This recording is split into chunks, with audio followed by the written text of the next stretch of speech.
Welcome back, and thank you for joining me again. Tonight, we turn our gaze to the worn stones and bustling alleys of ancient Rome, not the marble halls of emperors or the thundering chants of the Colosseum, but the quieter, grittier places that rarely make it into the histories. Because this story is not about Julius Caesar. It's not about battles or Senate speeches.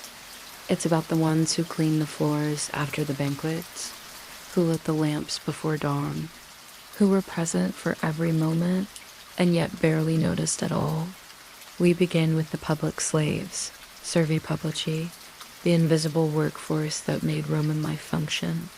They were not chained in fields, but chained by routine, by duty, by the expectation of being seen, and never acknowledged. Then we'll look upward to the corridors of power, and the man who nearly seized it all, Sejanus, a master of manipulation who built his empire not with armies, but with secrets, and fell to them just as quickly. Next, we'll slip underground into the Mithraeum, Rome's hidden cultic underworld, a space of shadow, silence, and initiation, a male-only society with symbols older than the empire itself. And finally, we'll step delicately into the perfumed world of Rome's elite, where silk rustled, politics brewed over breakfast, and even vomiting had rules. So, settle in. Let the flicker of torchlight guide your thoughts, and let's begin in the quietest corners of Rome. The streets are already stirring when you wake, not because you've had enough sleep, but because there is no such thing. You lie on a wooden plank, shoulder to shoulder with others in a dark, narrow room beneath the city. The air is thick, not with smoke, but with sweat and yesterday's dust. Your tunic clings to you. Your body aches from yesterday's labor. There is no pillow, no soft light, no privacy. And it's time to begin. As a servus publicus, a public slave, you belong not to a household, but to the city itself. You're employed by the state, and like the aqueducts or paving stones, you are considered part of the infrastructure, silent, functional, replaceable. Your day begins before the sun. By the time most citizens rise, you've already hauled water, scrubbed marble steps with vinegar and ash, and emptied chamber pots down into the street drains, sometimes carefully, sometimes not. The streets of Rome are noisy, alive, unforgiving, vendors shouting, metal clanging, wheels creaking over cobblestones. But you are not part of this rhythm, only beneath it. Always watching for a signal, always listening for an order. Your duties depend on your assignment. You might work at the basilica, sweeping colonnades, polishing bronze, preparing wax tablets for scribes. You might serve in the bathhouses, lighting fires beneath hippocausts, or scraping oil and dirt from patrons with a curved strigil. You might assist in public latrines, keeping them stocked with a communal sponge, rinsed, wrung, reused. The work is constant. It is rarely violent, but always exhausting. Unlike household slaves who lived under one master's eye, your masters are many. You take orders from bureaucrats, magistrates, and temple priests. From architects and mid-ranking scribes who bark commands without turning their heads. If you falter, the punishment is swift. A missed instruction might result in reduced rations. A broken amphora can mean hours of extra duty. Your body is not your own, but neither is your time. There is no praise for good work, only the avoidance of attention. You eat when allowed. Often, this means a lump of barley bread dipped in diluted wine, perhaps a few olives if the storage jars haven't run dry. You eat quickly, standing, then return to work. As the day wears on, the sun bakes the pavement, turning it into a sheet of reflected heat. Your tunic becomes soaked again, not with fresh sweat, but with the day's filth, dust, and residue. Your sandals, if you're fortunate enough to have them, are thin and worn. The backs of your heels blister. But you walk quickly, always appearing busy. Stillness invites suspicion. You do not complain. There is no one to complain to. By late afternoon, your duties may shift. You might assist in setting up for a public execution in the forum. Clean the stone, prepare ropes, arrange the chairs for magistrates. You do not ask questions. You do not react to what you see. Your job is not to feel, only to function. Evening brings no reprieve. You scrub floors once more, clean tools. Account for materials used, inventory amphorae, fold and stack worn linens. Collect debris from the latrines. The crowds diminish. The city dims, but you continue. Only after nightfall are you permitted to return to your quarters if you've fulfilled every task. If not, your night may include lamp refilling or latrine maintenance, depending on the mood of your overseer. In your room, the others are already asleep, or pretending to be. You lie back on the plank. The air is no cooler now. Your arms tremble from fatigue. Your feet ache. You feel the familiar pinch of flea bites along your shins. But you do not speak. There is nothing to say. You close your eyes. Tomorrow will be the same. To be a public slave in Rome was to be both essential and invisible, seen by everyone, acknowledged by no one. You kept the city clean. You kept the baths warm. You kept the amphitheaters prepared. You kept the wheels turning. And when you were gone, someone else took your place, quietly. Now, as the city falls asleep and oil lamps flicker behind iron grates, we rise, gently from the underworld of Rome's workforce. Ahead lies another figure, one who operated not in the shadows, but just beneath the emperor's gaze. A man who reached too far and paid the price. In the grand theater of Roman history, emperors often take center stage, their busts in marble, their names etched in stone, their triumphs exaggerated and their failures immortalized. But for every emperor, there were men behind the curtain. Men who whispered, men who recorded, men who watched. And in the reign of Emperor Tiberius, one such man stepped forward from the shadows, not with a sword, but with scrolls, not with blood, but with bureaucracy. His name was Lucius Aelius Sejanus, and for a brief, chilling moment in time, it seemed that he might become the emperor of Rome, without ever donning the purple. Let us begin at the margins. Born around 20 BCE, Sejanus did not rise from nobility. His family name, Saius, held no ancient prestige, no storied ancestors. His father had been a soldier, a commander of the Praetorian Guard, enough to grant opportunity, but not power.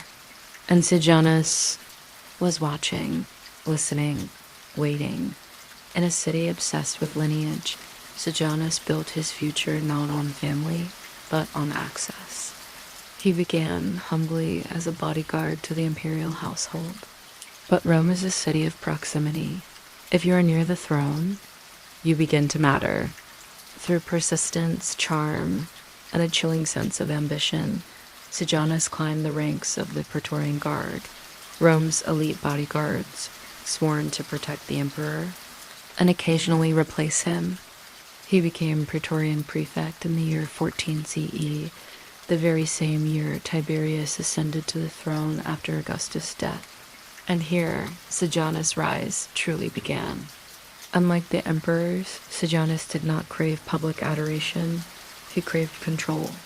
And he found it not through military conquest or popular gains, but through paper, process, delay, observation.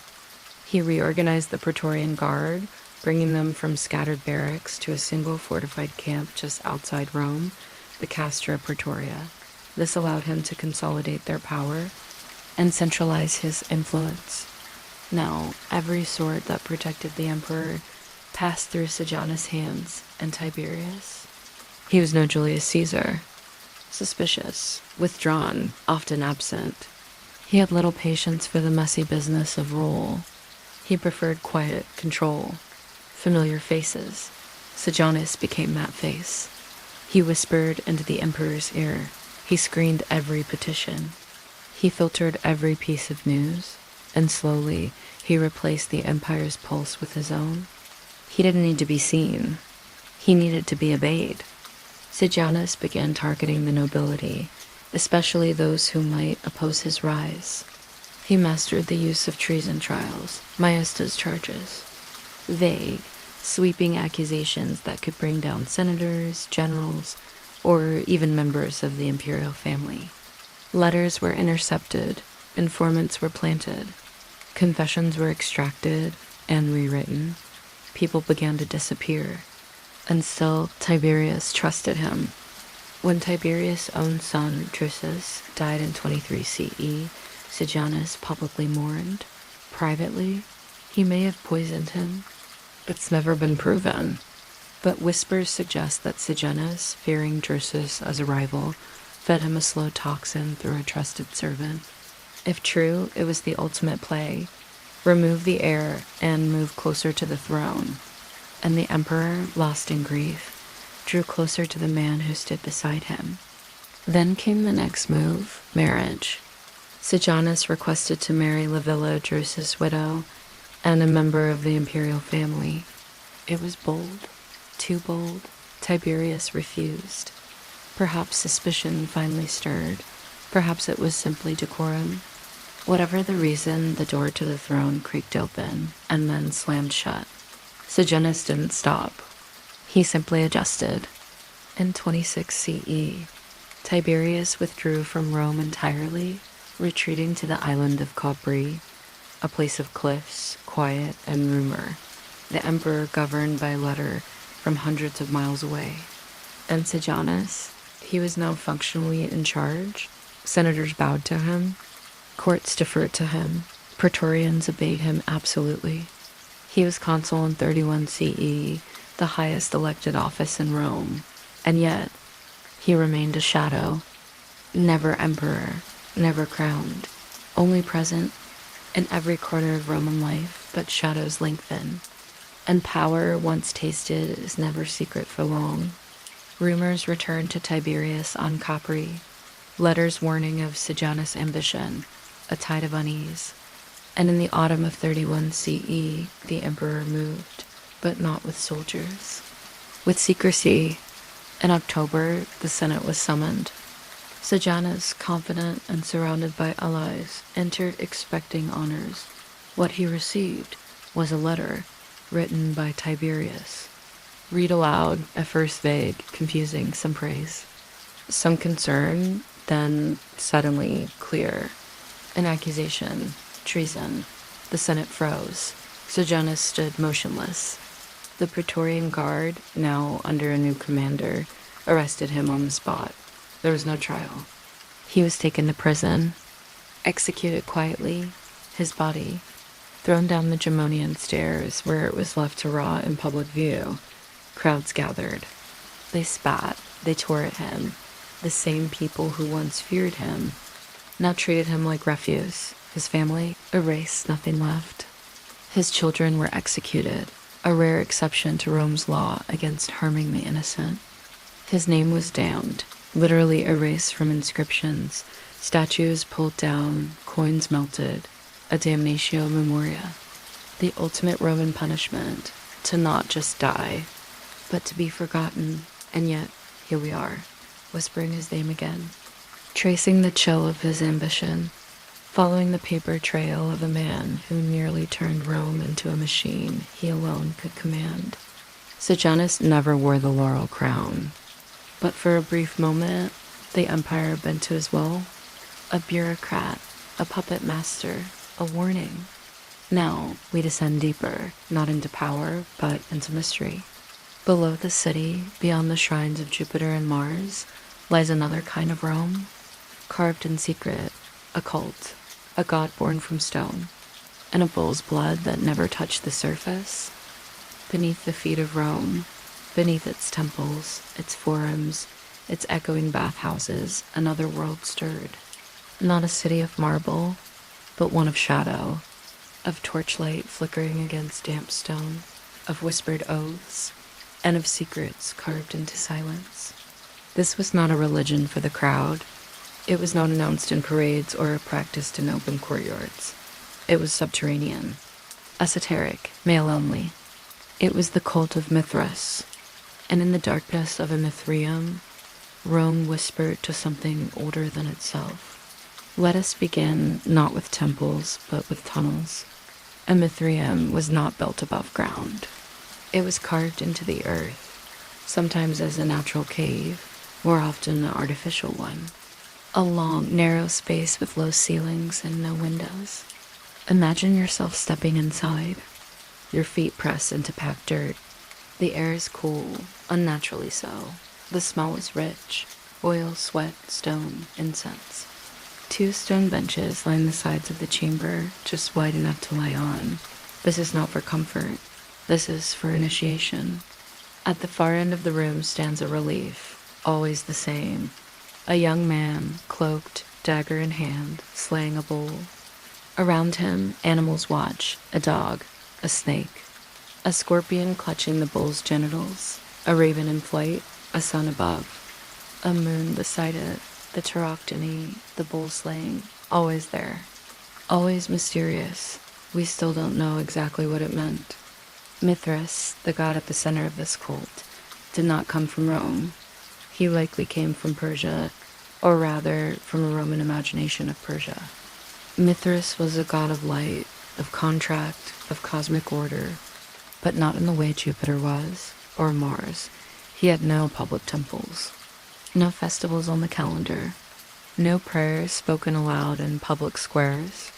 Instead, he had ritual, initiation, secrecy. To join Mithras' followers, a man had to be initiated through a series of grades, a progression through symbolic trials. There were 7 levels: raven, bridegroom, soldier, lion, Persian, sunrunner, father. Each step had its own rites, its own symbols, its own trials. To rise, one might fast, endure cold, sit in silence, reenact the death of the bull, memorize sacred cosmology. The Mithraeum was not a space for words. It was a space for transformation, and it was only for men. We don't know why. Perhaps it was modeled after military brotherhoods. Perhaps it was meant to mirror cosmic hierarchies. Perhaps it simply reflected the rigid boundaries of Roman patriarchy. Whatever the case, no women were allowed inside the Mithraeum. It became a space of shared hardship, of private symbolism, of loyalty not to the emperor, but to something older. But what did Mithras teach? That part remains uncertain. There is no sacred book, no written doctrine, only fragments, murals, carvings, a few inscriptions. What we think we know is this: Mithras was born from stone. Fully grown, holding a torch and a dagger, he battled the sun god, made peace, was tasked with slaying the cosmic bull, an act that, through its death, birthed life. Wheat sprouted from the bull's tail, wine from its blood. The stars themselves, the constellations, emerged from the scene. It was not a murder, it was a cosmic sacrifice, a cycle of death and rebirth. Not unlike other mystery cults, like the ones in Egypt, Greece, or Persia. But Mithras remained uniquely Roman in its structure, discipline, and focus on male virtue. The rituals were tactile. You lay on the cold bench, reenacting death. You ate sacred meals in silence, bread and wine, perhaps. You might be blindfolded, or placed in total darkness, save for a single torch. In some Mithraea, blood from a sacrifice bull was rumored to drip onto initiates through slats in the ceiling, a taurobolium. But this may have belonged to other cults, like Cybele. Mithras, as far as we know, kept his secrets drier, more symbolic. And always the ceremony ended with the sharing of a meal, a sacred banquet, a bonding of brothers.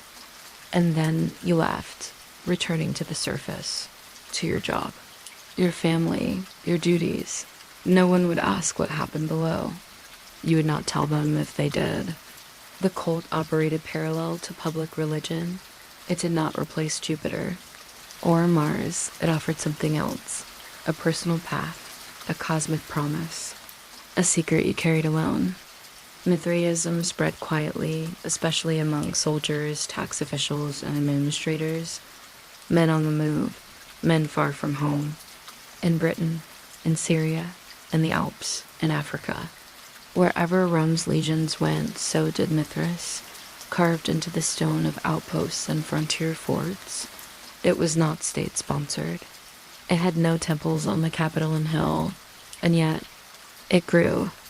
And for a moment, it seemed to stand in rivalry with another underground religion, Christianity, but in the end, it faded.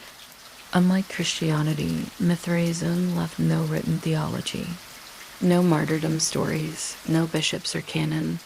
When the empire adopted Christianity in the 4th century, Mithras temples were abandoned. Some were destroyed, others were filled in, many forgotten entirely, until their rediscovery centuries later. Today, only shadows remain. A Mithraeum beneath a church in Rome, another beneath a museum in London, stone altars worn with time, carvings of bulls, their meanings uncertain, painted ceilings of constellations barely visible, and silence. Always silence. To descend into a Mithraeum is to enter a forgotten world. One not of conquest, but of contemplation, not of power, but of meaning. It is Rome without trumpets, faith without spectacle, a whisper in a city of shouts. Now we surface again, this time into luxury, silks and perfumes, reclining couches and gold-trimmed goblets. Because while some men sought meaning in shadow, others lived their days in sun-drenched atriums, bound by social etiquette as rigid as any ritual. Not all Romans lived in darkness. Some floated above the filth, the crowds, the clamor, and villas of polished marble and courtyards perfumed with citrus and pine.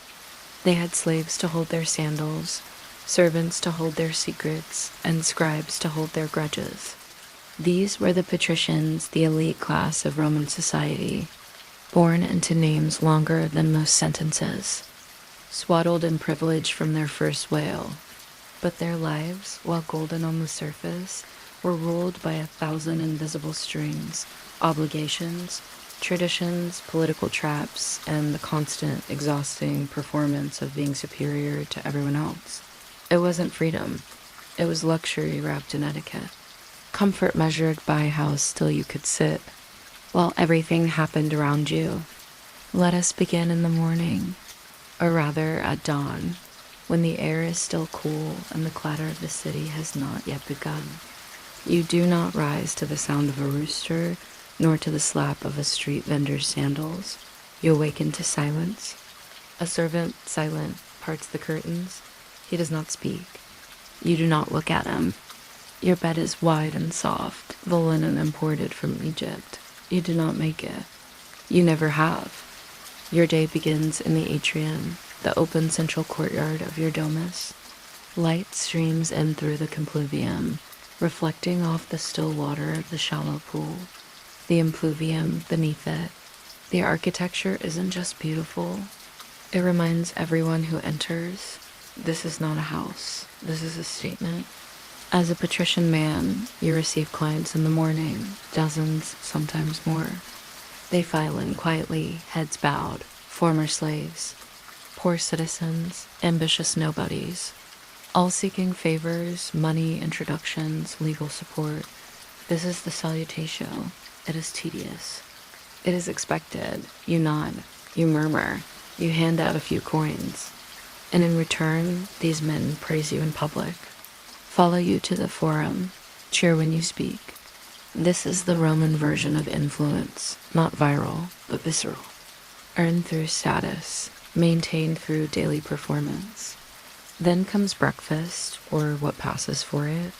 A small plate, bread, cheese, perhaps fruit. You eat slowly, never in a rush. To rush is to appear poor.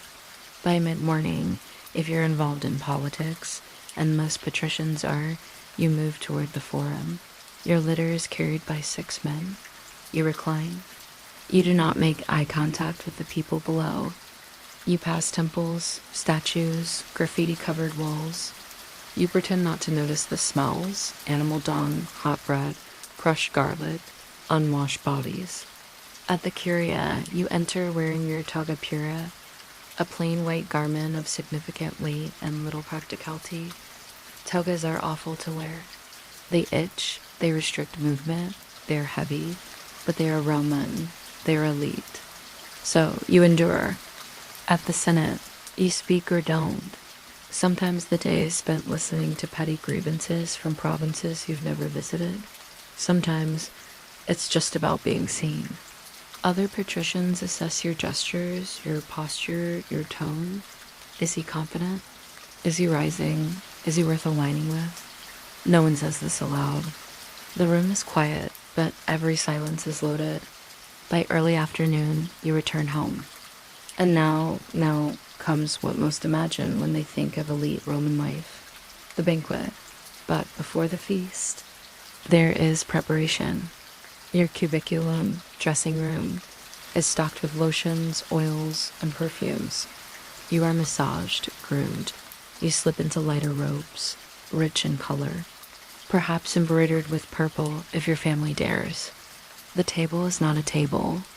It is a triclinium, a three-sided couch arrangement around a central dining area. You recline on your left elbow, propped on cushions facing in. To sit upright while eating is considered barbaric. Even children are trained to recline. The feast begins slowly. First course, light, eggs, olives, lettuce. Second course, heavier, fish and garum sauce, roasted dormice, honey-glazed ham. Third course, sweet, dates, pastries, fruit from as far as Hispania. Wine flows, but always diluted with water. To drink it neat is unrefined. You do not serve yourself. You never lift a jug. You speak quietly about poetry, politics, rumors. A guest tells a joke, not too funny. Laughter should be subdued, refined. A woman plays the lyre. A dancer performs, eyes never meeting yours. And somewhere in a nearby room, your vomitorium awaits, not for purging excess, as myth often claims, but as a hallway through which guests come and go. Still, some guests do purge, and it's not always by accident. The evening wears on. As the lamps burn lower, conversations shift from public matters to private ones. Affairs, alliances, who owes whom, who has fallen, who is rising, whose son disgraced himself, whose wife is rumored to visit poets by moonlight. Gossip is not a pastime. It is political intelligence. Later, as the night grows thick, you return to your cubiculum. You wash again. Your slaves change your linens. Your bedroom is quiet, too quiet perhaps. You stare at the ceiling. Your body full of food, your mind full of games. And still tomorrow will repeat. Being a patrician was not a life of leisure. It was a performance of restraint, of detachment, of knowing exactly how to sit, speak, and smile, while ensuring everyone else knew you were above them. It was gilded stress, elegant exhaustion, a life where you could own 5 villas and still feel like a prisoner of expectation. So now, as the atrium dims and the city hushes, let us draw our curtain too, from the filthy quarters of the public slave, to the poisoned whispers of Sejanus, to the candlelit mysteries of Mithras, to the velvet traps of the patrician elite. Rome was never just a place. It was a performance, layered and labyrinthine. It was discipline, power, fear, and above all, order. Even in its chaos, Rome insisted that everyone, whether slave or senator, knew exactly where they stood. But here now, in the hush of this moment, you are free to float outside all of it. No obligations, no togas, no forms to attend. Just the quiet hum of ancient stories and the soft breath of history rocking you gently towards sleep. Good night, archivist. We'll see you again somewhere else in time.